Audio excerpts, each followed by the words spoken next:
que me conoce bien y puede dar fe de eso. ¿Me conoces bien? Sí. Sí, ¿Cuántos señor. años? Sí, señor. Daniel Almaroni, ¿cómo estás? Muy bien, muy bien. Qué muy feo bien. eso de saludarse cuando uno ya se saludó, ¿no? Es una cosa rarísima. No, bueno, pero vivimos del teatro alguna vez. Sí, Yo vivo no. del teatro y vos has hecho teatro mucho tiempo. Es una forma de actuación. Actuamos un Te- saludo nuevo. Bueno, la palabra teatro le va bastante bien a la política también. ¡Oh! Uno tiene que hacer mucho Sí, teatro para sobrevivir en la política. Claro, claro. Y en el peronismo ni te digo. Ni hablar. Sí. Hay algo. ¿Querés que siga con ese tema? Claro, por supuesto. Hay algo de teatral en la liturgia peronista.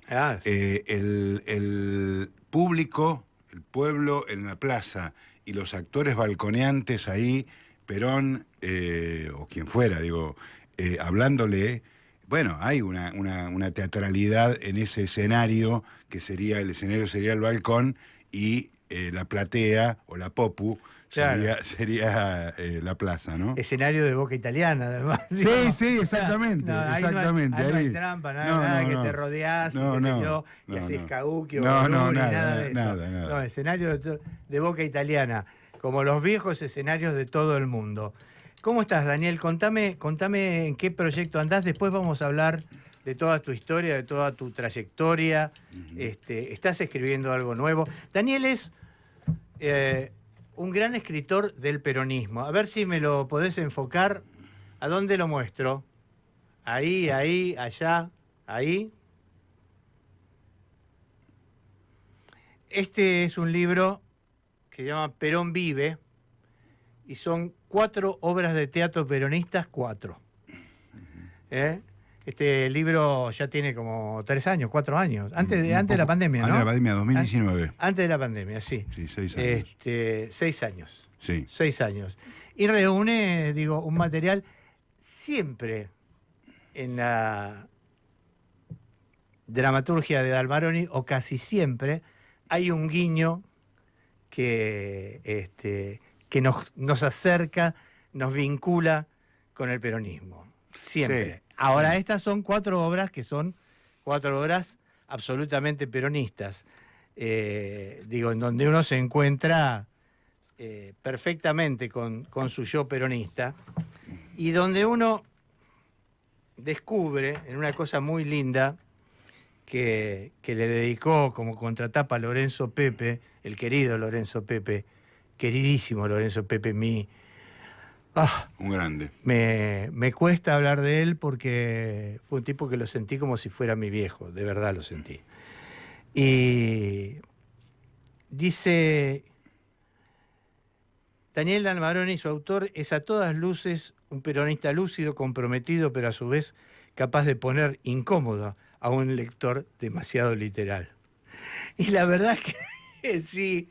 Por ejemplo, acá hay una obra que a mí me gusta muchísimo, que es El secuestro de Isabel. Isabelita. Y de Isabelita. No, tratémosla como se la llamaba. Como se la llamaba, Isabelita, es verdad.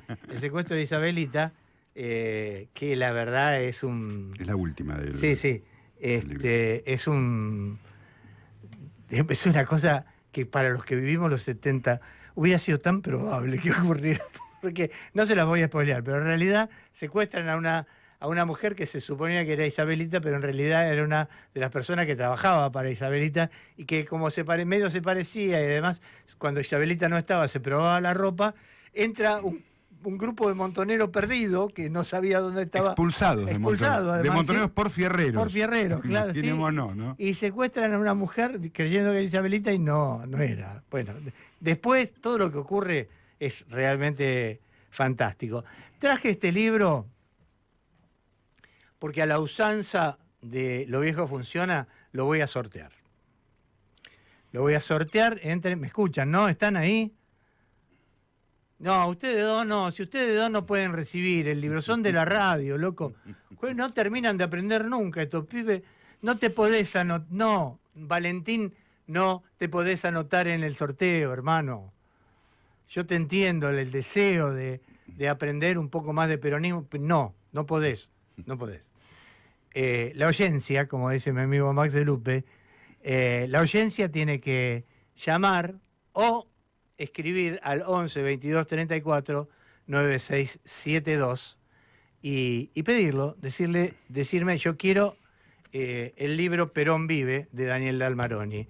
Y mañana o pasado, siempre con la tradicional colaboración de una de las hermanas Pitaluga, Mica o Nadia, sortearemos el libro y usted, el que se lo gana, lo pasará a buscar.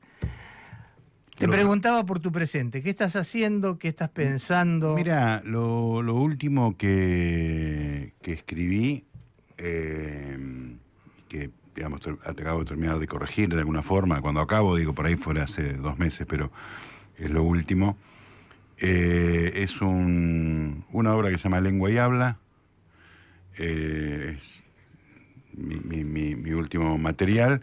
Es de la misma forma que mis obras, muchas indagan en el universo familiar, las obras más viejas, las primeras. Sí, Nueva York, por ejemplo. New York, una tragedia argentina, sí, bueno, sí. Maté un tipo, todas esas, que indagan, los opas, que indagan en el mundo familiar. En esto yo siempre digo que durante mucho tiempo esas obras, la crítica las calificaba como que trataban de familias disfuncionales.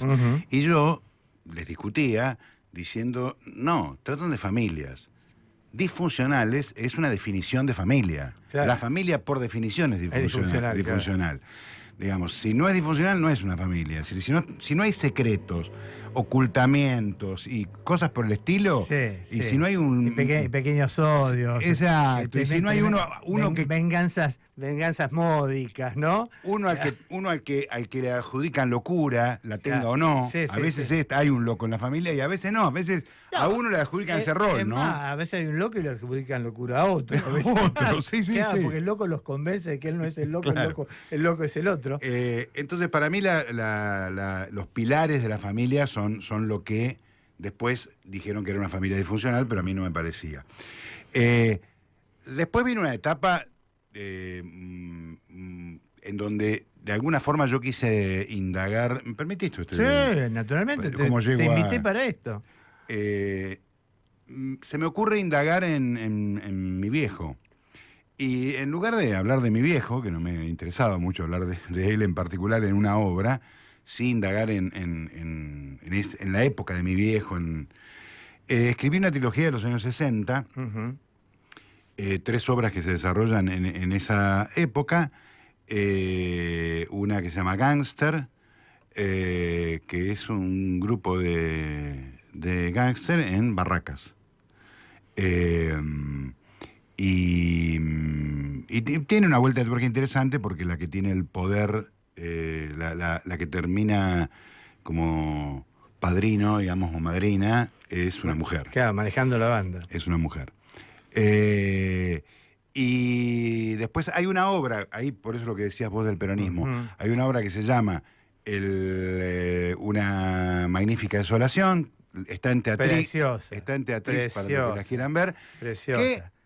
Le hace un guiñito al peronismo cuando habla de Dardo Cabo. Sí, pero además, la obra trata sobre una familia argentina que tuvo la ilusión de que su hijo estudiara ingeniería aeronáutica, que llegara a la NASA para ser el primer astronauta argentino en el Apolo 11. Acordémonos que dije que las obras se desarrollaban en los 60. Claro. Y el pibe no sube al Apolo 11, era el muleto y claro. no sube y no viaja. No voy a contar más porque vine a contarles otra novedad más importante, pero la gran frustración del padre era que el padre decía que Perón había dicho que si me piden la luna también se las hubiera dado, claro. Y que él quería cumplir ese sueño a Perón y al pueblo, de que un hijo de él fuera y plantara la bandera argentina. No, del PJ. Del PJ, siempre. El PJ, la del justicialismo, la plantara en la luna. Así que, si bien la obra no trata exactamente de eso, hay referencias a eso constantemente. Bueno, yo estuve voy a contar que yo estuve en el estreno de esa obra, claro. Y la obra tiene varios guiños hacia el peronismo, pero además menciona a un personaje que es central en el peronismo, que es Dardo Cabo. Y a mí cuando aparece la la persona, o sea, en el discurso aparece Dardo Cabo, me dio una emoción, me pareció, viste, que estaba... Bueno, y después... Después de eso vino la etapa de Perón Vive, 4 obras peronistas, que tiene una particularidad. El libro se llama Perón Vive, frase, por supuesto, popularizada y que por la generación del retorno. Exactamente. Y las 4 obras se desarrollan con Perón muerto. Claro. También hay algo ahí de guiño de decir, igual Perón está más vivo que nunca, claro, ¿no? Por más que esté muerto, está claro, más vivo que nunca. Que era lo que yo sentía cuando le puse el título al libro. Ahí hay, bueno, 4 obras que tienen que ver con el peronismo, concretamente, que toman el tema en forma vertebral. Después de eso vino una etapa de unas obras que podría ser mi obra dramática, digámosle, ponele, que son Un instante sin Dios. Con un trabajo exquisito de mi querido Arturo Bonín, sí, que fui a ver. Y que también está en Teatrix y se puede ver todavía. Se inmortalizó ahí pese a que él haya muerto lamentablemente, ¿no? Un trabajo maravilloso de él con Nelson Rueda, que yo no lo conocía, lo descubrí en esa obra y la verdad, un ida y vuelta fantástico. Y ahí, independientemente de que la obra tiene más que ver con el mundo de los curas y de lo eclesiástico, y no quiero... Estoy esquivándole al spoileo, claro, porque dije que está en Teatrix, entonces por ahí alguien lo quiere ver o leerla.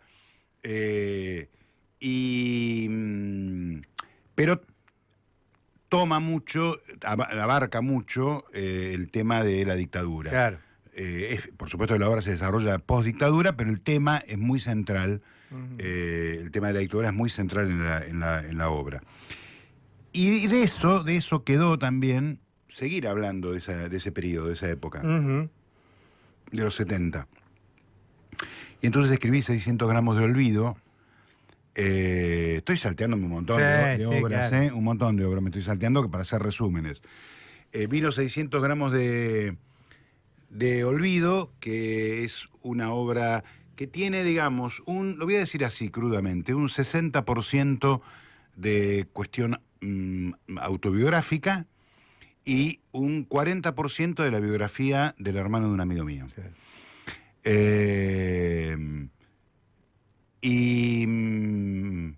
Es una obra de 2 adolescentes en La Plata, militantes de la UES. Nunca se dice claramente si son militantes de la UES, pero medio... Pero está como claro. Está como claro, sí. Sí, yo le esquivo siempre mucho a las etiquetas así demasiado concretas, por eso en El secuestro de Isabelita, claro, no son los montoneros. Claro, no son los montoneros. ¿No? Son un grupito que echaron de montoneros. Porque uno, tiene que dejar que el imaginario... Pero naturalmente, vuele. Naturalmente. Y después de eso vino esta obra, Lengua y Habla, que me permití hacer como indagar sobre mi visión de la literatura. Ah, mira. Es el encuentro entre un editor y su contratapista, título que con un querido poeta platense fallecido, pero queridísimo poeta platense, Marcelo Bernet. Inventamos el nombre de contratapista, que es el que hace las contratapas. Claro. Pero habitualmente las contratapas las hacen diferentes personas, gente que tiene algo que ver con el libro, lo que fuera. En este caso, el tipo es el contratapista de la editorial. Claro. Le hace las contratapas a la editorial y ha logrado, por supuesto, vender, lo dicen explícitamente, el editor le reconoce que ha logrado hacer mucha guita con basofias gracias a sus espléndidas contratapas. Y hasta le ofrece hacer al mejor estilo de Borges con los prólogos, sí, hacer un libro con las contratapas de él. Pero el tipo en realidad viene a otra cosa, viene a que le edite su primer novela. Claro. Que es su deseo.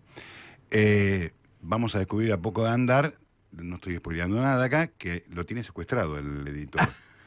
Porque el editor se niega a publicarla. Como es usual en los editores. Sí, pero acá hay una razón visceral. Ah, mirá. Uno, no sé si ubican las cajas, esas grandes que se llaman, creo que caja de bibliorato, Sí. donde entran Sí. 2 remas de papel Sí, adentro, sí, bueno, sí. esas cajas así para archivar, archiveras, que bueno, no sé. Durante toda la escena hay 20 y pico de cajas de esas que dicen Molinari, que es el nombre del contratapista. Esa es la novela. Ah, 20 y pico, La claro. novela tiene 14.500 páginas. Es ineditable. Ineditable. Ineditable. Claro, ineditable. Bueno, y esa es la excusa para que entre los dos hablen de literatura todo el tiempo. Claro. Hablen de Borges, hablen de Bioy, Claro, sí. se la pasan hablando de literatura. Ya, me parece bien. Me hiciste acordar. Me hiciste acordar a. En un momento, cuando nosotros hicimos con Aníbal el primer libro que le afanamos a Jauretche, digo el primero porque después le afanamos Sí, claro, varios bueno, más. hace una serie, claro. Pero la primera fue como el primer libro de Jauretche, ¿no? Sonceras Argentinas y otras hierbas se llamaba. Y el verdadero de Jauretche se llamaba Manual de Sonceras Argentinas. Pero hasta la tapa era una reproducción de la tapa. Claro. Bueno, ese libro por distintos motivos, nos acordábamos la semana pasada o hace 2 semanas estuvo acá Nacho Iraola, que en ese momento era el director editorial de Planeta, y fue él que nos editó ese primer libro, y nos acordábamos con Nacho que había sido un boom ese libro, Me acuerdo. por razones varias. Digo, era un libro que tenía mucha información para la militancia en el medio de la campaña de 2011. Digo, mucha gente lo compró por eso. Aníbal donó inmediatamente los derechos a la Casa Garraham. Eso movilizó mucho también esta cosa culposa, ¿viste? Que podemos quedar bien comprando un librito para la Casa Garraham. Bueno, nada.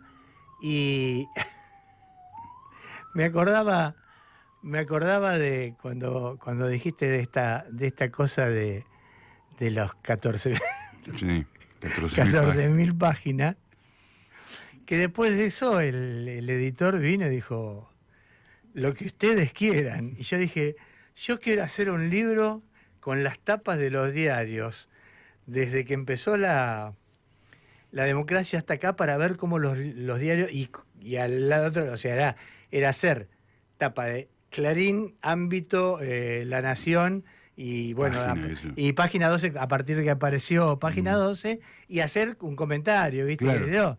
Y se lo llevé al editor, me dijo, pero esto es imposible. Claro.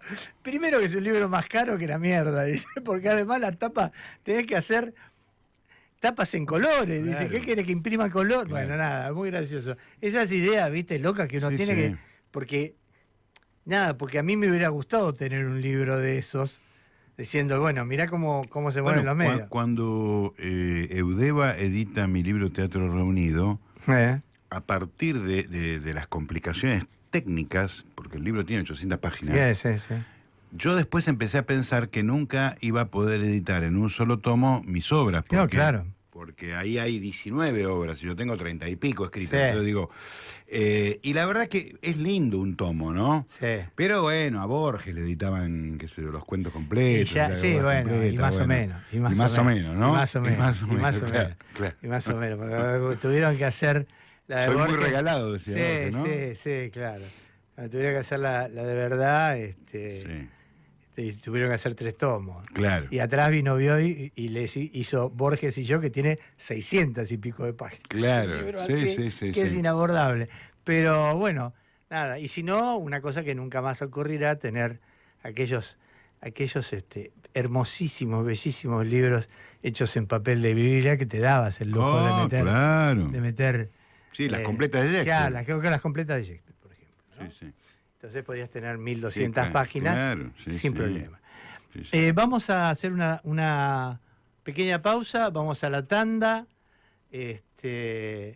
y vamos a escuchar un tema. Hoy estoy con el, no sé si es el rock, la música de los 70s, digamos. Y después volvemos para seguir charlando con Daniel Dalmaroni.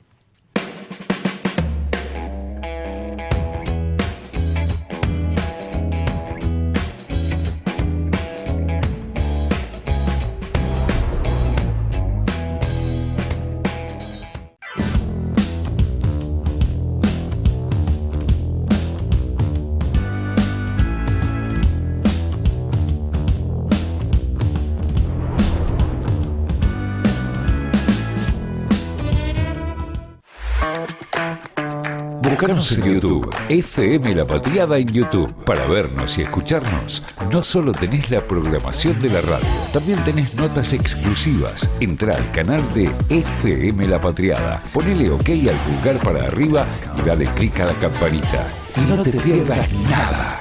Escuchá y mirá FM La Patriada. FM La Patriada en YouTube. Estamos donde estás. Pasos Perdidos, un espacio de encuentro entre la política y lo cotidiano. FM La Patriada. Y una participación de Kicillof en un evento partidario del partido Frente Grande, que es el partido del intendente de Ensenada, Mario Secco, que como sabemos ganó.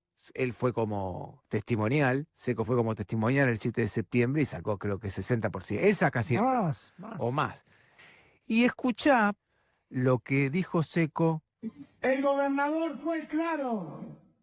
Terminó esta campaña y empieza la nueva. Hasta Kicillof, presidente. Bueno, Sí. Secco lo lanzó ya. Lo lanzó y Kicillof aplaudió. Y Kicillof aplaudió. Esto tuvo un montón de repercusión ayer en el mundo de las redes sociales. Te diría que agitó mucho la controversia peronista, otra vez, con Cristina, con la Cámpora, etcétera, etcétera, etcétera.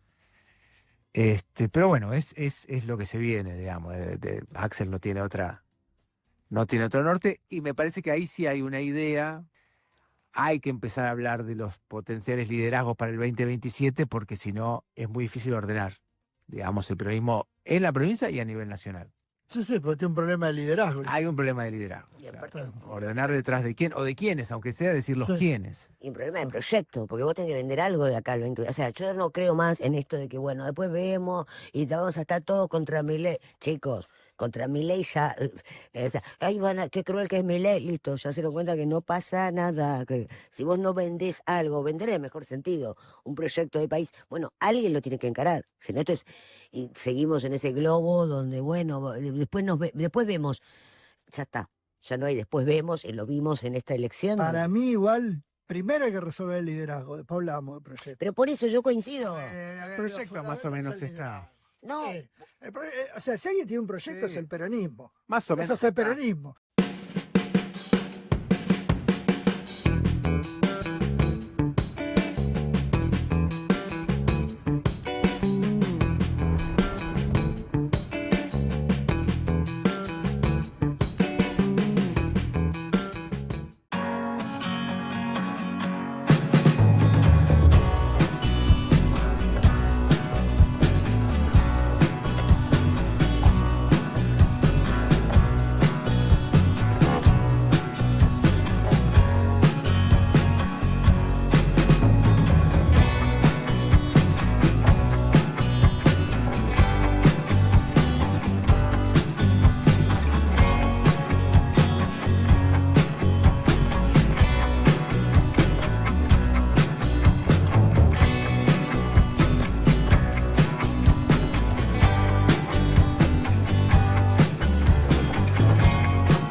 Triple Click. Periodismo extremo. Hasta las 11 por FM La Patriada. Del FMI. Sí, Entonces eso te da 32, sí. más o menos. Sí, sí, sí. Porque creo que el de China, incluso no sé si 18.000 en total, sí, te da 32. Esa diferencia de los 40, ¿qué es? Encajes. O sea, la porción de los depósitos en dólares que queden movilizadas en el Banco Central, que también computa la bruta. Yo no Todos tengo son- dólares, pero son los de los ahorristas. De los ahorristas. Los de nosotros.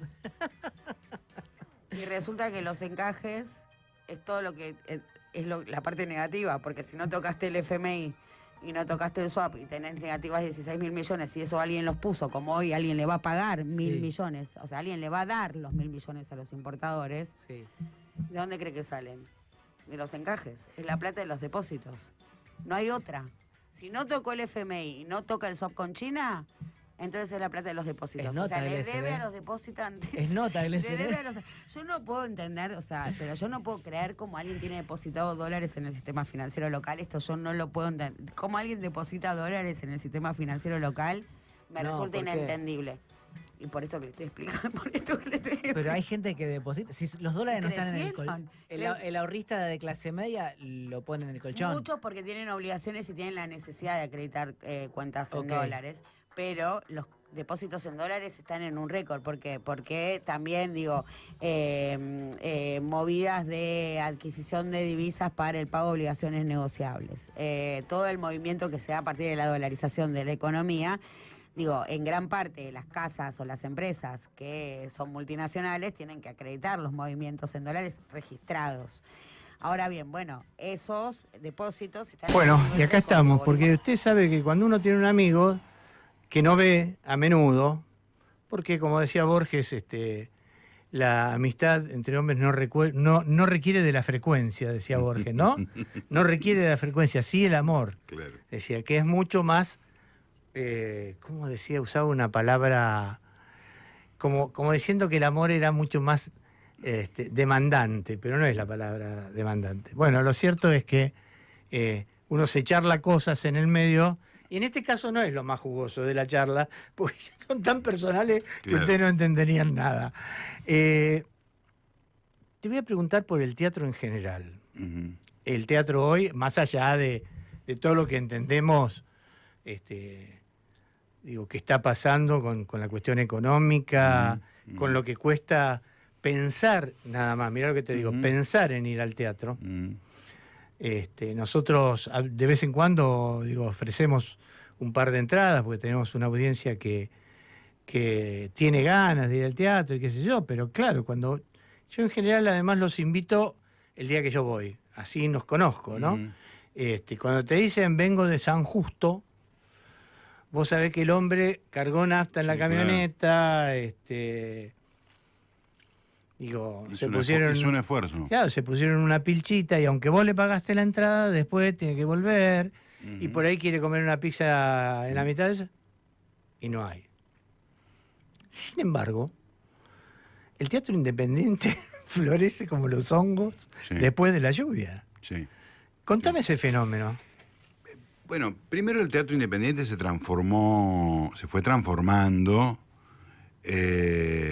Tiene su costado muy positivo, que es esto de la multiplicidad de salas y la multiplicidad de espectáculos.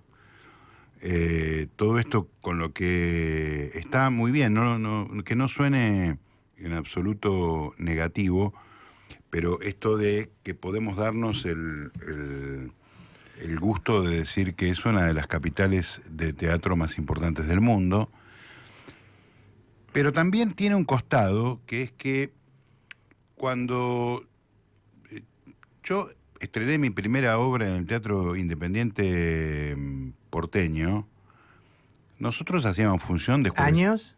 2003. No, 2002. Todavía, venía de mucho antes, se acabó ahí nomás. Sí.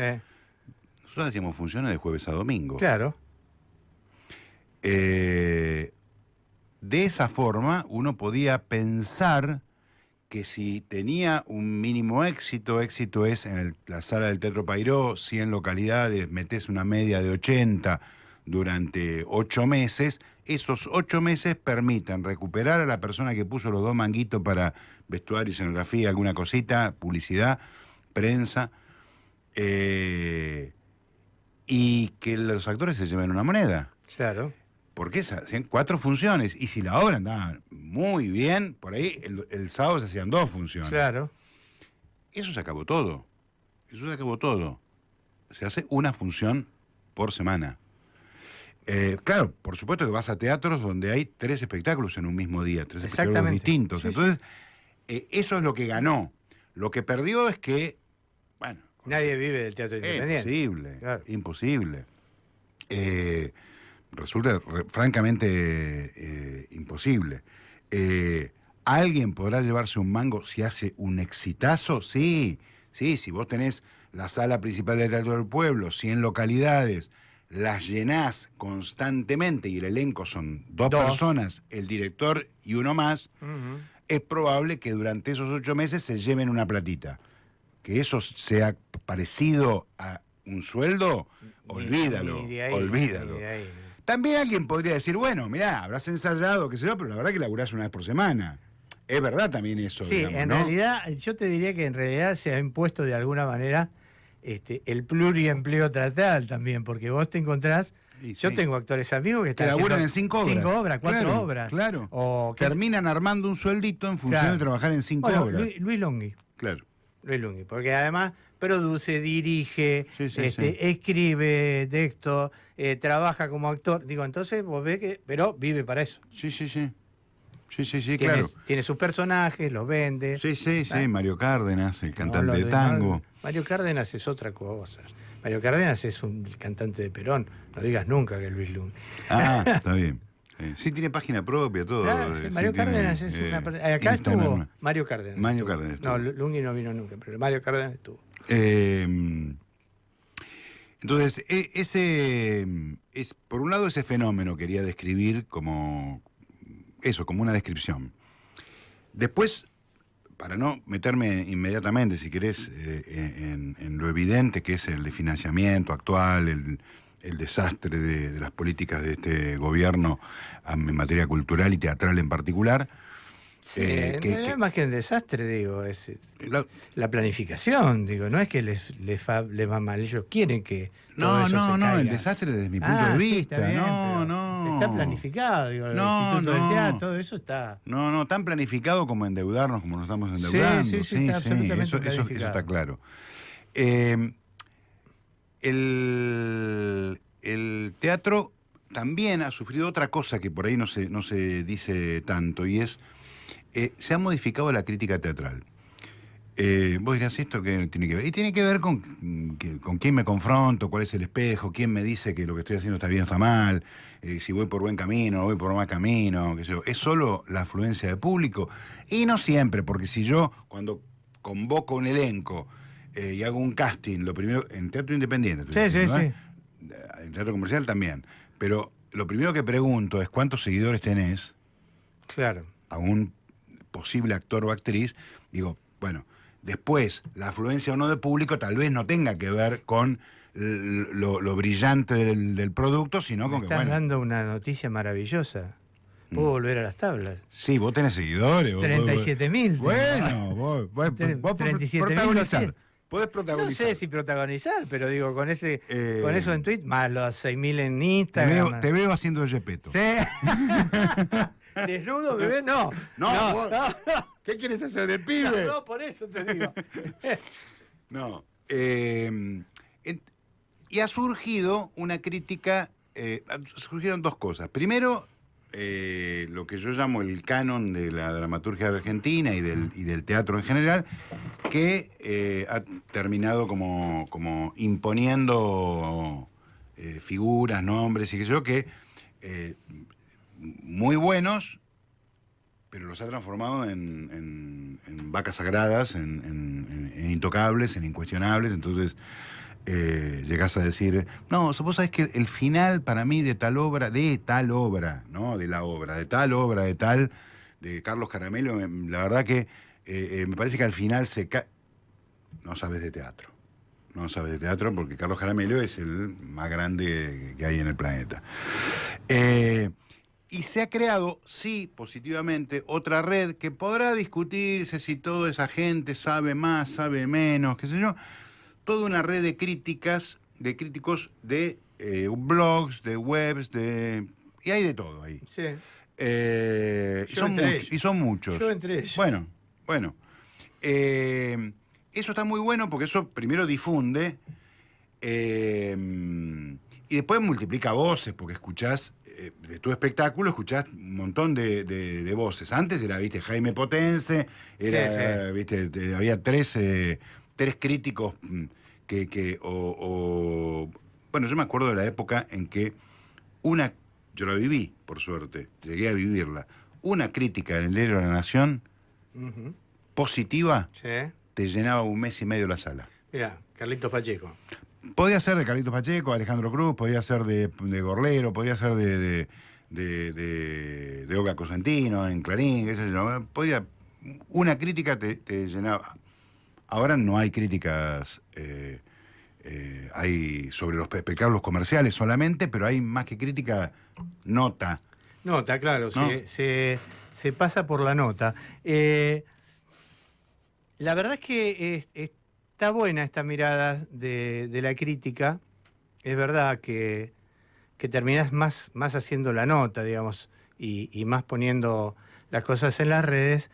Y la verdad que las redes son las redes, digo. Sí. Circula por las redes. Bueno, hoy a las 19:30 se entrega por primera vez el premio al teatro independiente, que está, quienes lo entregan es una entidad de divulgadores teatrales. Ajá. ¿Qué es esto?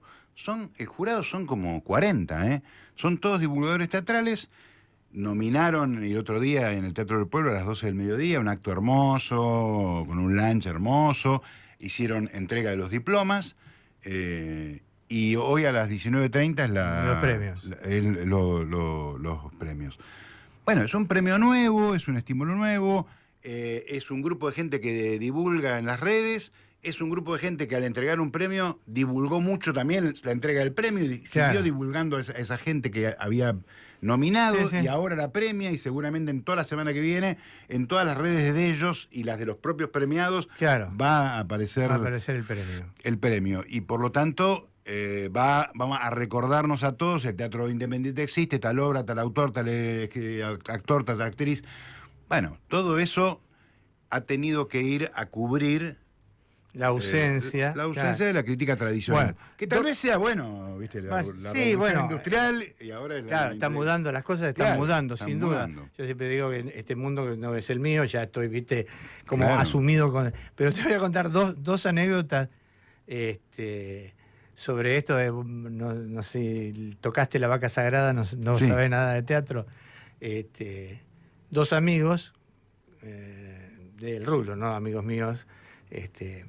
Ponele Santiago del Estero, yo no me acuerdo exacto, o en Córdoba, son muy tangueros, ¿viste? Siempre la discusión entre Rivero y el polaco y qué sé yo, y entonces nada, una noche estaba el polaco en Córdoba, y entonces vamos a comer a lo de Juan, ponele, sí, bueno, vamos, qué sé yo, van a comer a lo de Coso, y el otro estaba escuchando Rivero, y el que lo llevaba el polaco se enoja, dice: ¿cómo vas a recibir a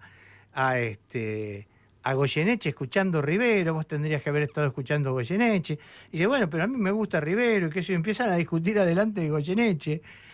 Y el tipo que lo había llegado a Goyeneche dice: ¿y vos qué decís? Y Goyeneche dice: y yo escucharía a Rivero. Claro. Y el tipo lo mira y dice: vos no sabés un carajo de tango.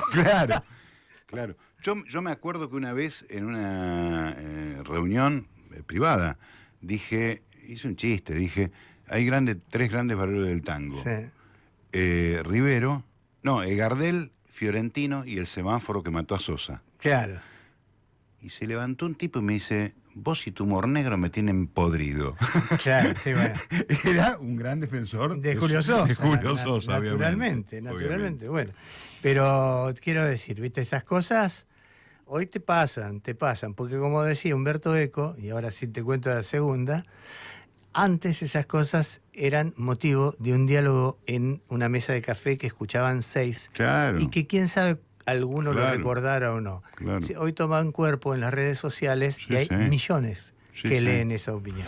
Sí, el avance, no sé si tenemos tiempo. Sí, dale, estamos bien. El avance de todas estas modificaciones de las que estamos hablando y que terminan, si querés, en la inteligencia artificial, a mí me da un poquito de pavura. Y se me cayó una sota con la palabra que usé, ¿no? Porque el otro día un amigo que ha indagado mucho en la inteligencia artificial, ha indagado haciendo pruebas, experimentos con ChatGPT y escribir dramaturgia, y me decía, no, mirá, termina siendo interesante. Me empieza a contar y yo le digo, mira, lo que me estás contando es... Hay un chino, que no me acuerdo el nombre, que dice que como la inteligencia artificial sabe más que los profesores, los profesores tienen que ser ayudantes y que los pibes aprendan con la inteligencia artificial. Sí. Los profesores tienen que ser como facilitadores. Y yo me pregunté lo mismo que me preguntaba acá. Porque le digo, mira, me parece que vos estás poniendo al dramaturgo en lo que me estás contando como un facilitador de la obra dramática, pero que la va a escribir la inteligencia artificial. Ese oficio a mí no me interesa. De la misma forma que habría que preguntarle, cuando el chino propone esto, que el chino que debe ser una eminencia, Sí. propone esto en educación, yo digo, bueno, habría que preguntarle a un maestro si tiene ganas de dejar de ser maestro para ser facilitador de, IA, ¿no? Sí, lo que pasa es que como eso lo está manejando, y nos vamos perfectamente sin problema del eje del teatro, pero como eso lo está manejando, a ver, no voy a dar el número que yo tengo en mi pecho porque si no me van a decir estás hablando boludeces. Pero pongámosle que lo está manejando 1000 tipos en el mundo, que son 1000 tipos muy ricos, que tienen comprado absolutamente eso, y cuyo métier fundamental es bajar el costo y trabajar. Probablemente lo hagan solo para obligarlos a decir, o trabajás de esto o no trabajás de nada. Es probable. ¿No? Es probable. Por eso yo decía, bueno, cada uno tendrá que ver si tiene ganas de que ese sea su nueva profesión o no. Y en ese caso uno verá qué hace con eso. Está claro que lo que quieren hacer es eso, y también está el otro costado del tema, y acá sí vuelvo también al tema de la dramaturgia, de la autoría en general, no solo de la dramaturgia, sino cualquier autoría, que es, ¿y quién escribió la obra? Porque la inteligencia artificial, ¿de dónde sacó lo que sacó? No, Esta nueva obra de Molière que van a estrenar en París, nueva obra de Molière, ¿no? Sí. Que van a estrenar en París. Hecha con la inteligencia artificial a través de todas las obras de Molière. Bueno, ¿quién la escribió? Molière. Bueno, por eso, le debemos un poco... Pero convengamos una cosa. Pero no me digan que la escribió la inteligencia Convengamos artificial. una cosa. ¿Vos te acordás cuando yo me puse de seudónimo Shakespeare a ver si podía conseguir las regalías de Shakespeare? Sí. Me dijeron, no, Sí. ya vencieron las regalías. Vencieron. Dejé Sí. inmediatamente la idea. Claro, la idea. Pero digo, en todo caso, Molière escribe, entre comillas, Sí. digo, y no lo afecta directamente. Ahora, ¿qué pasa si te agarran toda la obra vos y ponen una nueva obra de Daniel Dalmaroni que sí está vivo y que sí tiene todo el derecho del mundo a pasar por Argentores a buscar su guita? Sí, y te diría que lo de Molière es discutible, porque no te olvides que en muchos países, Francia incluido, pero el nuestro también, si vos vas a hacer Molière, no necesitas pedirle autorización a nadie. Ajá. Vos haces Molière, pero los derechos se pagan igual, porque los derechos van al Fondo Nacional de las Fondo Artes, en Nacional, el caso de exactamente. Argentina, en el caso de Francia también un fondo estatal para el fomento del teatro y la cultura. Entonces, sí, ahí hay un tema, que es la minería de datos. ¿Con qué se hizo? Claro. ¿De dónde sacaron los datos? Bueno, por eso es tan ¿No? importante volver a hablar del extractivismo, ¿no? Ujú. El extractivismo de datos es un tema Yo un día central. le di a la inteligencia artificial una indicación. Este amigo mío que le indagó más dice, bueno, la vas educando, qué sé yo, de a poco, tenés que ir dándole instrucciones, que yo ya se irá perfeccionando, bueno. Y le di las instrucciones de el disparador y el argumento de una obra que yo ya había escrito. Sí. y que además tiene 600 versiones en el mundo, una obra que recontra. Yo estaba seguro que estaba dentro de la minería, digamos. Sí, sí. Y me devolvió una primera escena casi igual, pero peor escrita. Pero peor escrita, claro. Pero casi igual, además, lo cual era decir, pará, esa obra es mía, no es de la escribiste vos, inteligencia artificial. Sí, pero peor escrita. Pero peor escrita, sí, porque todavía tiene problemas, digamos. Pero nosotros lo vemos perfecto. No tiene frustración. A ver, vos te encontrás... No tiene angustia. Claro, te encontrás con... Sí, y tampoco tiene técnica, aunque te parezca mentira. La va a tener. Bueno, seguramente. Técnica la va a tener. Seguramente. Lo de angustia no sé si la va a tener. Pero vos ves las leyes, los proyectos de ley que están hechos, y te das cuenta a la legua, por la inteligencia artificial, que entran a mesa de entrada del Senado, de la Cámara de Diputados, son proyectos de mierda, mal escritos.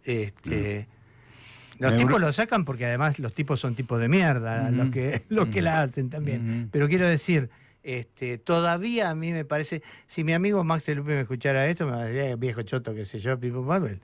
Él maneja un instituto de inteligencia artificial y además está trabajando mucho con la estatalidad de la inteligencia artificial. Yo no estoy seguro de que solo los plomeros y los carpinteros y las cosas no van a poder ser cubiertos por la inteligencia artificial. Bueno, no, perdón, por ahí perdón, hay que... perdón.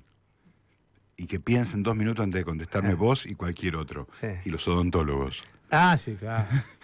¿Quién se anima a abrir la boca y que le metan una aguja venga de un aparato sin que haya un ser humano en el medio? Sí, a quien le puede... al que uno pueda tocarlo, pegarle un pegarle una codazo. piña, decir, ay, claro. Vamos de nuevo a una tanda, Lennon. ¿Se acabaron los mensajes? ¿Nadie quiere el libro Perón Vive? ¿En serio nadie quiere el libro Perón Vive? A mí me viene bárbaro, pero me lo quedo yo, Mire que un libro no lo va a encontrar así nomás, No es que entra a la librería y dice, che, dame Perón Vive del de Almaroni. Aviso. 11 22 34 96 72. Llamen para contarnos qué están pensando o para pedir el libro, ¿por qué no?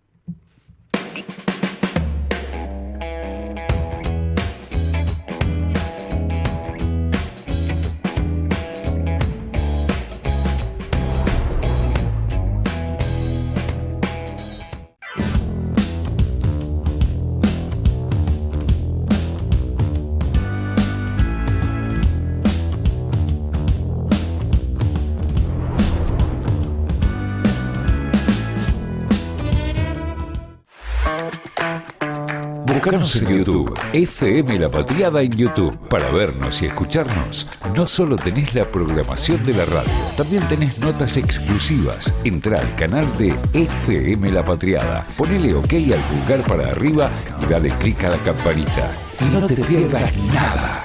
Escuchá y mirá FM La Patriada. FM La Patriada en YouTube. Estamos donde estás. Pasos Perdidos, un espacio de encuentro entre la política y lo cotidiano. FM La Patriada. Y una participación de Kicillof en un evento partidario del partido Frente Grande, que es el partido del intendente de Ensenada, Mario Seco, que como sabemos ganó. Él fue como testimonial, Seco fue como testimonial el 7 de septiembre y sacó creo que 60%. Él saca 100%. Más. O más. Y escuchá lo que dijo Seco. El gobernador fue claro. Terminó esta campaña y empieza la nueva. Hasta Kicillof, presidente. Bueno, Sí. Seco lo lanzó ya. Lo lanzó y Kicillof aplaudió. Y Kicillof aplaudió. Esto tuvo un montón de repercusión ayer en el mundo de las redes sociales. Te diría que agitó mucho la controversia peronista, otra vez, con Cristina, con la Cámpora, etcétera, etcétera, etcétera. Pero bueno, es lo que se viene, digamos. Axel no tiene otro norte, y me parece que ahí sí hay una idea. Hay que empezar a hablar de los potenciales liderazgos para el 2027 porque si no es muy difícil ordenar, digamos, el peronismo en la provincia y a nivel nacional. Yo sé, porque tiene un problema de liderazgo. Hay un problema de liderazgo. Y aparte- claro. Ordenar detrás de quién, o de quiénes, aunque sea decir los Sí. quiénes. Y un problema de proyecto, porque vos tenés que vender algo de acá al 20. O sea, yo no creo más en esto de que, bueno, después vemos y vamos a estar todos contra Milei. Chicos, contra Milei ya. O sea, ay, qué cruel que es Milei. Listo, ya se dieron cuenta que no pasa nada. Que si vos no vendés algo, vender en el mejor sentido, un proyecto de país, bueno, alguien lo tiene que encarar. Si no, entonces, y seguimos en ese globo donde, bueno, después vemos. Ya está.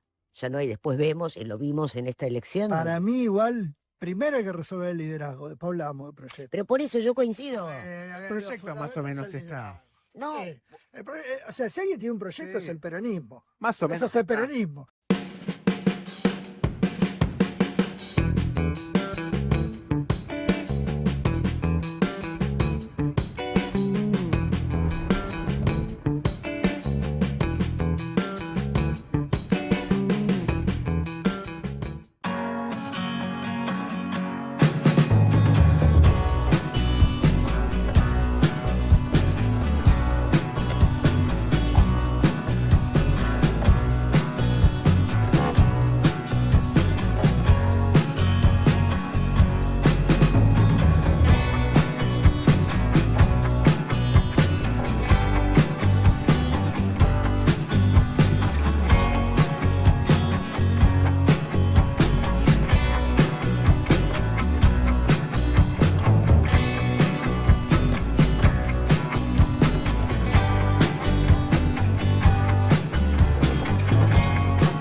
Bueno, Pequeña Italia, otro temita de los viejos. Decime una cosa, Daniel, hablemos de política. Uf, porque yo quiero que los que nos están viendo en este momento, los que están viendo, nos están escuchando, sepan que Daniel es un gran compañero, sobrino del que fue en mi corazón mi jefe político.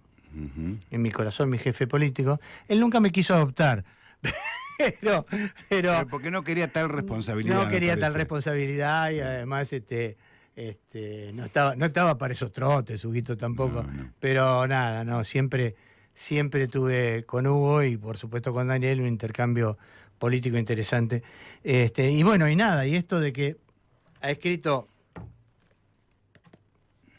varias obras que están vinculadas al peronismo, me parece que te habilita de alguna forma, porque el teatro no deja de ser también una manera de abordar la verdad y la realidad, ¿no? Sí, para mí siempre son formas de entrarle a los temas que a uno le interesan. Cuando yo te decía, me voy 2 segundos nada más, No, al no, tema, dale, dale. no le esquivo a la pregunta. Cuando yo te decía, que ahora mi última obra es indagar sobre, bueno, qué pienso yo de la literatura. Cuando digo indagar qué pienso yo, porque alguien dice, no, escribiste una obra sobre lo que vos pensás. No, es que me puse a pensar qué pensaba, porque tampoco es que uno, porque escribe, vive reflexionando, cuando va caminando por la calle, reflexiona sobre la literatura, digamos, ¿no? Claro. La obra me permitió eso.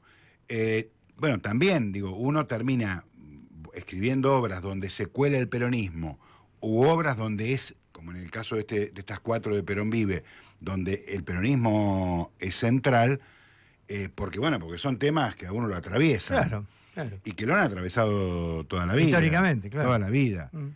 Mi primer berrinche, fue cuando muere Perón, porque la persona que acabas de nombrar, Hugo, mi tío, Hugo Nad, le dice a mi papá, yo voy al Congreso, ¿querés que lleve a los chicos? Y mi viejo le dice al más grande, a Daniel no. Y yo hice mi primer berrinche y mi viejo no quería saber nada porque Claro. yo era demasiado chico, le parecía a él. Vivíamos en La Plata, Sí, sí, ir a sí, Buenos sí. Aires era, viste, qué sé yo. Sí, sí. Y ese fue mi primer berrinche. Y cuando volvieron y me contaron la cola y el chocolate y el mate cocido que te daban los del ejército. Y Segundo qué sé yo. berrinche. Ya. Segundo berrinche, porque Claro. lo que me perdí, digamos, Claro. ¿no? A mí, mi viejo, cuando se murió Perón, me agarra, se había muerto Perón. ¿Te acordás que papá viajaba? Mi papá era médico y tenía consultorios afuera. Dice, no me quiero ir solo, tengo que ir a Deró, voy a ir manejando. Dice, ¿no me acompañás? Sí, sí, le dijo el viejo. Contá conmigo. Bueno, salimos, suponete a las 10 de la mañana. Ya a las 8 me había ido de casa, me había ido al entierro y me Claro. buscaban en una época en donde, quiero decir, no existían celulares para decirte la ¿Dónde concha de tu estás? Madre, ¿dónde estás? Claro, claro. Claro, claro. Y ahí asumió, dice, se debe haber ido. Ya había pasado la etapa. Yo hice el secundario. Esto se cuenta justamente en 600 gramos de olvido. Sí. Hice el secundario los 3 primeros años en un colegio de curas, el San José de La Plata, y después en la escuela de enseñanza media número 2, llamada popularmente la Legión Extranjera, porque ahí van a parar todos los expulsados y repitentes de todos los colegios. Y yo recuerdo en el Colegio San José, en el aula, que nos dijéramos peronistas, estoy hablando de segundo año, en secundario, éramos 2. Florín, el flaco Florín y yo. Florín era el apellido. En épocas en que uno se llamaba por el apellido. Claro, ¿no? claro, sí. Mi hijo más chico ahora se llaman con los compañeros por el nombre, no por el apellido. A veces por un sobrenombre. Sí, que además es un apócope del nombre, por Sí, ejemplo. sí, Ni, claro. Sí, que sí. vaya. ¿Y Ma Claro. quién? Manuela. Claro. No, Manuela, decime. Claro. Manu, decime. No, Ma. Claro. Y me acuerdo que un día nos tomamos el laburo de escribir toda, completa, la marcha peronista, máquina de escribir, Olivetti, que había en casa, mi papá se dedicaba a eso, a vender máquinas de escribir Olivetti. Nos dedicamos con Florín a escribirla, hicimos 2 copias, que para hacer 2 copias tuvimos que escribirla 2 veces porque ni carbónico habíamos puesto. No, claro. La llevamos al Colegio José, nos subimos arriba de esos pupitres antiguos de madera, Claro. de antiguos de Colegio Cura, nos subimos y cantamos la marcha peronista ahí, mientras nuestros compañeros no miraban, medios perplejos y seguros de lo que iba a suceder después, que por supuesto nos iban a meter como 20 amonestaciones. Claro, ¿no? claro. Para los que, como estoy hablando de 1810, Claro. 20 amonestaciones, estabas al borde de la expulsión, que era con 25 en esa época, ¿no? Sí, no es 1810, es 1815, porque en 1810 el San José se llamaba Monseñor Razore. Claro.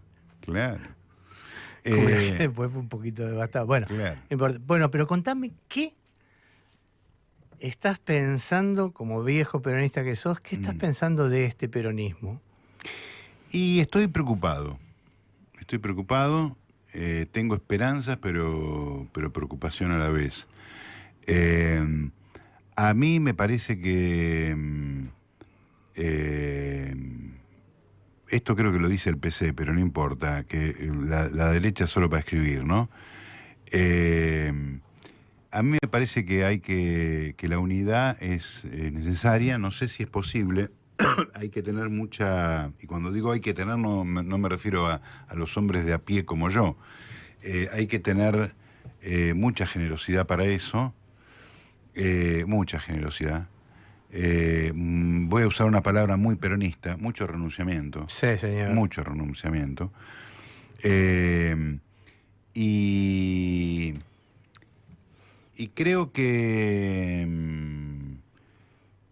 bueno, que los líderes se construyen y a los líderes se los invita también a veces a que pasen a otra instancia, digamos, ¿no? Superior tal vez, pero en otro espacio, digamos, de la militancia y no no necesariamente en el protagonismo. Entonces me parece que ahí hay que ver cómo juegan los distintos sectores del peronismo, si entienden esto, si tienen ganas de hacer lo que el peronismo siempre hizo, que fue tener una inmensa vocación de poder, o no, o estamos cómodos como estamos, sigamos como estamos, mal no estamos, los que están, ¿no? Claro. La vamos llevando, dirán. Todo esto quiero decirlo porque la audiencia no tiene por qué conocer.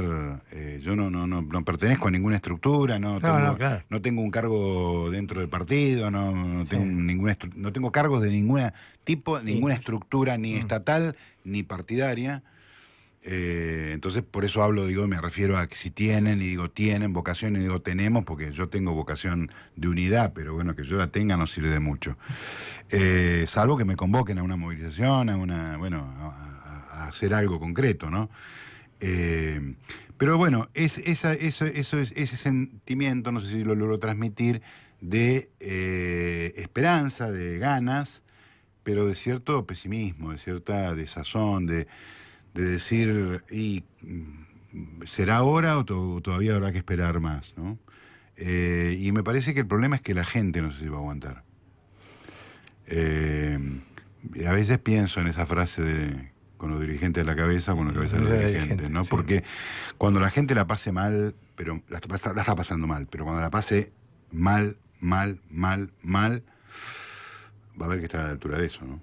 Sí, en realidad la gente, como decís vos, la está pasando mal, bastante mal en algunos casos, pero los sectores más empobrecidos siguen teniendo ese ingreso de la AUH, en el que este gobierno invierte mucha plata, mucha plata, para mantener como un estándar de no quilombo, ¿no? Sí, pero bueno. Y además está que los sectores de clase media más acomodada y clase alta siguen utilizando recursos laborales de gente de esos sectores. Digo, desde una cocinera hasta alguien que le limpia la casa, o alguien que les plancha. Digo, en Recoleta tienen planchadora, digo, no es una señora, son una que solo va a planchar, digo, ¿no? Todavía eso existe en una clase social. Entonces está la UH, está la changa, la changa que cada vez es menor. Esa clase que además, por los deciles de la economía, la colocan de 7 millones de ingresos, o sea, ingresos de 7 millones de pesos para arriba, es nada más que el 5%. Sí, claro. Sí. Guarda con eso, porque es cuando te dicen, viejo, vino el fin de semana largo y hubo ocupación del 60% en Mar del Plata. Y me decís, ¿cuánto es el 60% de Mar del Plata? No sé, para decirte una cosa, 200.000 camas. Mira, mi papá era jefe técnico en el momento que voy a relatar ahora, porque entró creo que de cadete y terminó de gerente, pero era jefe técnico de una sucursal de Olivetti, de las máquinas de escribir, es decir, de los que reparaban, era jefe técnico de los que reparaban máquinas de escribir. Mi madre no trabajaba, y mi madre tenía una persona todos los días, 4 horas por día, ayudándola trabajando en la casa, en los quehaceres de la casa, a la que se le pagaba un sueldo mensual. Imaginar hoy que un vendedor calificado de una empresa de electrodomésticos, que la mujer no trabaje y que tenga una persona 4 horas por día trabajando en su casa, es imposible, no puede pagar el sueldo. Si le paga el sueldo, no. A ver, te cambio la perspectiva. Tu mamá y tu papá se casaron y con esfuerzo que yo compraron un departamento. Se compraron una casa, se compraron un auto. Y un auto, está bien. Hoy no tienen plata para alquilar. No, claro. No es que ya no pueden comprar, hoy no hay plata para alquilar. Che, tengo audios, tengo mensajes. Me escribe mi amigo Beto de Liniers, como de costumbre. Dice, hola Carlos y todo el equipo, acá escuchando lo bueno que deben estar las obras de Daniel. Bueno, si te gustan, probá, por ahí tenés suerte. Ah, no, vos no podés porque sos de la radio también. Siempre estás jodido, pobre Beto. Cuando contaste la idea de publicar tapas de diarios, recordé que en nuestra biblioteca está ese libro compilado por Julieta Dussel y Barragán, publicado en 2011. Tengo el de Jaureche y me falta el de ustedes. Bueno, te lo prometo, Beto, para la próxima te lo prometo. Un abrazo, Beto. Y acá hay un compañero, Sergio Cardomerlo, Sergio Ricardo Merlo, 2902, que dice que quiere el libro, pero está en Chile. Upa. La verdad, el costo de mandarte el libro a Chile, yo lo voy a averiguar, pero debe ser lo mismo que poner la obra directamente. Pero hago una pregunta. Por ahí estoy enquilombando todo. Si esta persona mandara un mail, yo le puedo mandar el PDF.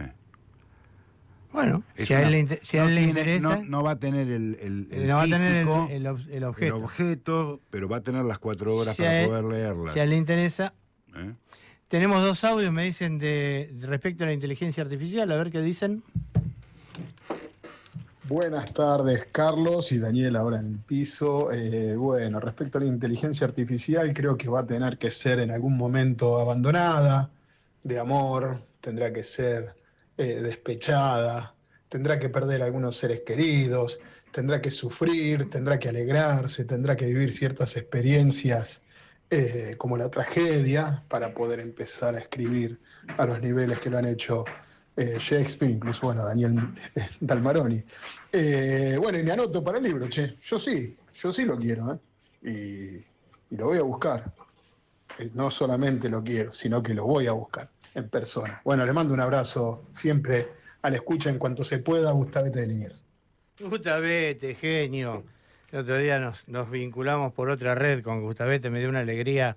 Es un tipo muy simpático. Muy interesante la reflexión que hace. Sí, sí, claro. Porque yo dije, a la inteligencia artificial le falta angustia, le falta contradicción, bueno, él lo amplía y dice todo lo que tiene que pasar, ¿no? Un tipo muy inteligente y además muy creativo. Un día entró, estábamos hablando no sé qué cosa de la policía, de algo, un miércoles de los que cagaban a palo a los jubilados, y llamó y decía, acá el subteniente, yo me quedé helado, y cuando terminó de hacerlo dijo Gustavete de Liniers, un tipo... fantástico. Bueno, Gustavete, te anotamos. A ver el otro audio. Hola, Carlos, Daniel, todo el equipo de Lo Viejo Funciona. Sabes que estaba escuchando atentamente y la inteligencia artificial hoy por hoy es generativa, es decir, toma datos y genera contenido nuevo. Pero es un riesgo también, porque por ahí, qué sé yo, hay un meme gracioso que hay un tipo que le pregunta si ese hongo es comestible y después es un meme, un dibujo, y se muere el ñato. Y aparece la inteligencia artificial preguntándole si quería aprender sobre hongos venenosos. Es de loco. Bueno, y detrás de cada aplicación de estas hay un empresario que está ganando mucha guita. Entonces, ese es el riesgo hoy de confiar en pos de que esa gente gane guita. Un abrazo, Beto. Bueno, Beto de Liniers. Beto trabaja, además en esta radio tiene un programa, tiene un programa, no es que trabaje, venga y barra, tiene un programa de radio los sábados. Muy interesante la reflexión. Sí, claro. A mí de todas maneras me parece que es aún más peligrosa, aunque parezca mentira. Porque bueno, por esto que decías vos de quién es la obra así de Moliero de la inteligencia artificial, y además porque me parece que lo que todavía no se ha entendido muy bien es que la minería de datos, digamos, es una carga de cosas que ya están hechas. Claro. Entonces carece de toda creatividad. Sí, hay quienes discuten ese aspecto, es decir, que con toda esa minería de datos puede crear. Pero por suerte, mira, en Europa se está movilizando bastante con el tema de cómo legislar esto, y por otro lado hay reacciones. Digo, Paul McCartney sacando un disco... En contra de la inteligencia artificial. Sí, un disco sin sonido. Sí, claro. ¿no? Claro. Un disco vacío. Claro. Me parece que no lo hace cualquiera, lo está haciendo Paul McCartney. Claro. Me parece que es una voz autorizada para opinar, ¿no? Sí, bueno, de todas maneras, digo, esto hay otra cosa. Quienes hemos pasado un poquito por la historia y hemos querido saber un poco más que lo que te manda a decir el amigo Elon Musk, sabemos que la revolución industrial empezó más o menos así también, ¿no? Y que el tonquismo, los tipos que trabajaban con tonqui iban y rompían los telares. De todas maneras, hoy hablamos de industricidio, Sí, claro. como una... hay que ver, yo solo sé una cosa, no lo voy a ver. No creo que tenga tiempo. Yo, como dije hace un rato, cuando dije que si la profesión de autor va a terminar siendo esa, Sí. A mí no me interesa. Por suerte también, Carlos, creo que Sí. me va a agarrar cuando a mí ya... No te interese nada. No me interese nada porque capaz que no sepa cómo me llamo. Claro, ¿no? claro. También siempre es una posibilidad, esa siempre es una posibilidad. Yo jodo mucho con eso de que este no es el mundo Claro. que yo conocí. Ni siquiera es el mundo, y en esto me hago responsable también, ¿no? Ni siquiera es el mundo que imaginamos. Digo, perdimos la batalla 2 veces. Digo, perdimos la batalla de las armas y perdimos la batalla del sentido. Sí, sí, sí. La batalla del sentido Sí, sí. es fatal, ¿no? Haberle entregado los medios de construcción de sentido. Sí. Vos sabés que hay aprovecho para decir algo, y un tema que tiene que ver con los medios, tiene que ver con lo que hablábamos de la política, que es, se discute los espacios. Esto lo estamos charlando mucho, yo pertenezco a Argentores y lo charlamos mucho en comisión directiva a partir de los medios, del tema de los medios públicos. Se habla de los medios públicos, y cuando se habla de los medios públicos se habla de gente, está muy bien, se habla de espacio físico, dice, cerraron se habla de una antena, la antena de Esquel, la Sí. quieren, ahora el intendente va a lotear, no sé, a vender las tierras donde está la antena que transmite, por lo tanto Radio Nacional no va a estar más. Y se habla poco de los contenidos públicos. Claro. No de los medios como los fierros, los contenidos. Digo, esta radio, ¿en qué se diferencia de otra radio? El micrófono parece ser todo igual. Bueno, la mesa esta será de un formato, otras hay redondas, que yo, pero es una mesa. Lo que la diferencia seguramente son los contenidos. Bueno, ¿cuáles son los contenidos públicos? Que además deberían ser aquellos contenidos que le interesan a la nación y que por ahí no son negocio, no le interesan a alguien que hace negocios. Los contenidos, digo, ¿no? Empezar a discutir eso. Yo sé que, por supuesto, los medios públicos están en manos de gente que no le interesa que discutamos Claro. esto, pero bueno. Es fundamental Pero eso. es necesario igual decirlo. Sí, de todas maneras, uno cuando se sienta acá dice, supone, espera, que a diferencia de, no sé, de las redes que son, en mi caso, por ejemplo, Twitter, que es muchísimo más amplio, acá la cosa más acotada tenga, ¿cómo te podría decir? Alguna receptividad puesta en la lógica que se pretende esta radio, que realmente es una patriada. Y sin embargo, a veces te encontrás con gente que te contesta con la agenda de Clarín. Claro. Sí, sí. Gente bien intencionada, Sí, ¿eh? sí. No estoy diciendo que no. Sí, sí. Digo, sino que también está esta cosa de que la agenda te ocupa espacios a pesar de tu deseo y de ir por otro lado, ¿no? Yo seguramente, no sé, hoy me estoy perdiendo a los tipos que están interesados en saber cómo sigue la pelea entre la AFA, Milei, Verón y Messi, Sí, claro. ¿no? Nada, un correligionario tuyo de Gimnasia de Grima de Sí, la Plata, sí, sí. el doctor Pico Sansone, Sí. escribió el otro día en Facebook una cosa tan sensata que tuve que leerlo 3 veces conociéndolo a Pico. Digo, ¿desde cuándo la sensatez? Es evidente que la gente que puede pensar un poquito más se da cuenta del nivel de distracción que esto provoca, de que la pelea tiene que ver con que mientras peleamos por eso están vendiendo las eléctricas en la Patagonia, Sí, claro. y a nadie le importa nada.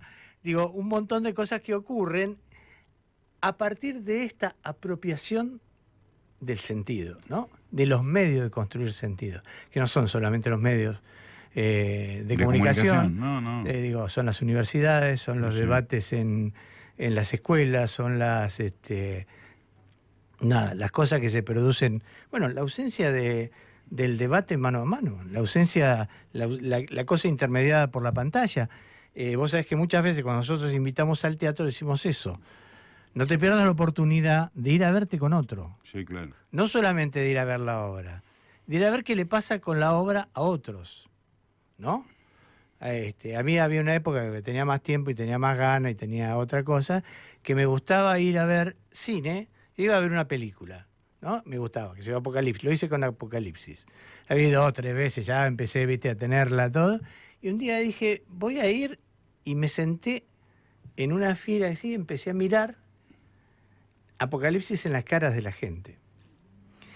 Que esto tiene que ver también con una cosa que desatendimos oportunamente, ¿no? Sí, sí. El teatro tiene, y mira cómo volvemos al tema Sí. inicial, el teatro tiene todavía esa magia que es que, nada, es todo en vivo. Es todo en vivo, todo es ahí, todo es transpiración, respiración, todo eso es en vivo, todo eso lo escuchás. Nadie te lo cuenta. Nadie te cuenta cómo transpira el actor, lo ves. Pero además, cuando salís, el que viene saliendo al lado tuyo sí, por ahí, claro. porque por a mí me pasa porque por ahí tengo un poco más de rostro en los lugares, digo, de la gente que va al teatro y demás. Sí. Te hace, viste, a la pasada, sí, qué tremendo, ¿no? Entonces vos decís, sí, tremendo porque da tal cosa. Y entras en un diálogo. Yo me aprovechaba mucho de mi anonimato y la fama de mi compañero Arturo Bonín. Entonces, cuando terminaban las funciones, me anonimato en el sentido de que puede haber mucha gente, incluso vinculada al teatro, que conozca mi nombre y apellido, que haya visto obras mías, pero no conoce mi cara. Claro. Porque yo no soy actor, entonces Claro. Y me metía entre la gente a hacer lo que Arturo no iba a poder hacer nunca, porque Arturo lo único que iba a recibir era halagos. Claro, Pero sí. yo me metía entre la gente a escuchar qué decían. Claro. No solo por si decían que estaba buena o estaba mala, sino qué decían, ¿no? Es decir, qué les había pasado con eso. Y insisto, me lo permitía el anonimato, digo, ¿no? Pero bueno, un espectador cualquiera sale, escucha a otro, ¿no? Es así, bueno, eso es parte de la magia del teatro. Daniel Armaroni, querido amigo mío, gracias. Gracias por venir acá, gracias por correrte hasta la radio, a tomar este café que nos hace bien y no, nada, gracias por todo lo demás. Gracias a vos, la verdad, me pasé muy bien. Muy bien. Y gracias a los compañeros de la radio. Que no los alimentes, no los alimentes el ego, después no se aguantan. Dame la toma está buena. Dame la tanda y un